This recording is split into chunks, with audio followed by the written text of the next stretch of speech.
Zorlayıcı, acı verici yaşam olaylarının ardından genellikle sorarız kendimize.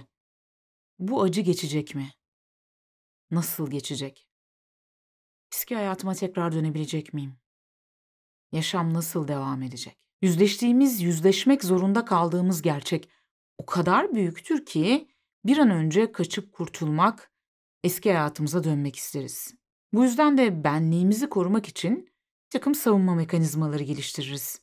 Mesela bazılarımız şok ya da inkar dediğimiz süreçlerden geçer.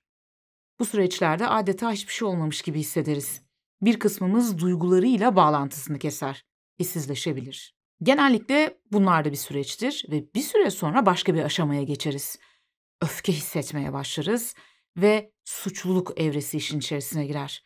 Birilerini suçlamaya başlarız yaşadığımız olaydan kaynaklı. Yaşadığımız olayın sebebi onlardır. Ya da kendimizi suçlamaya başlarız. Keşke şöyle şöyle yapmasaydım.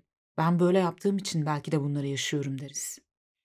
Bir süre sonra ise o yüzleşmek istemediğimiz gerçekle yüzleşmeye başlarız ve bir çökkünlük durumuna girebiliriz. Kimimiz bu ve bundan önceki aşamalardan oluşan bir döngüde takılıp kalır.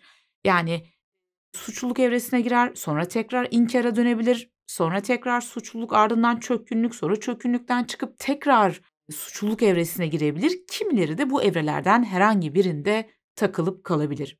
Kimilerimiz ise çökkünlüğün ardından bu gerçekle yüzleşir ve ondan kaçıp kurtulmak yerine onunla birlikte yaşamayı öğrenmeye başlarız ve adeta acıyla büyürüz. Bu şunun gibidir.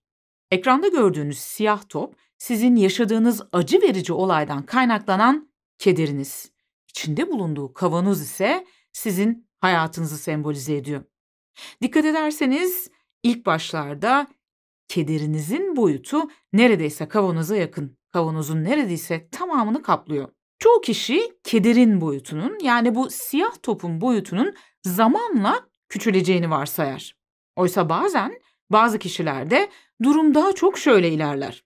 Bu top, yani keder, zamanla küçülmez. Aynı boyutta kalır. Ancak sizin kabınız büyür. O keder hala oradadır, ancak siz onunla yaşamayı öğrenmiş ve hayatınızı, bakış açınızı geliştirmişsinizdir. Farkındalığınız ve dayanıklılığınız artmıştır. Artık daha başka, daha bilge, daha demli bir siz vardır yani. Tonkin modeli olarak adlandırılan bu bakış açısı yaz süreciyle ilgili çalışan Dr. Louis Tonkin tarafından 90'lı yıllarda geliştirildi. O yıllarda yas ve kayıp süreciyle ilgili yapmış olduğu bir atölye çalışmasında evladını kaybetmiş bir annenin keder ve hayatla ilgili yapmış olduğu bir çizimden esinlenmiştir.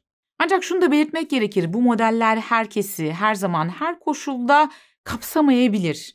Acımızı, yasımızı yaşama biçimimiz kişiden kişiye göre değişebilir. Bu anlamda aslında yas tutana aittir diyebiliriz. Peki ben neden bu modeli anlatmak istedim? Aramızdan bazılarının kendilerine öz şefkat gösterebilmesini kolaylaştırmak için aslında. Bazılarımız aradan yıllar geçmiş olmasına rağmen neden acım azalmıyor diyerek kendilerini hırpalayabilirler, yargılayabilirler. İşte böyle kişilerde bu modeli bilmek iyi hissettirebilir, zira bana iyi gelmişti. Evet, belki bazı acılar zamanla azalmıyor. Ancak biz, hayatı algılama biçimimiz, hayatımız eskisine oranla çok daha genişlediği için, daha olgun, daha gelişmiş bakabildiğimiz için bu acıyla birlikte yaşayabiliyoruz. Üstelik daha da dayanıklı bir hale gelmiş şekilde. Videomuzu bitirirken yine bu yaşadığımız büyük felakette yakınlarını kaybetmiş olan, aslında hepimize, herkese tekrar başımız sağ olsun ve geçmiş olsun diyorum. Küllerimizden tekrar doğacağız dostlar. Sabırla, zamanla, şefkatle.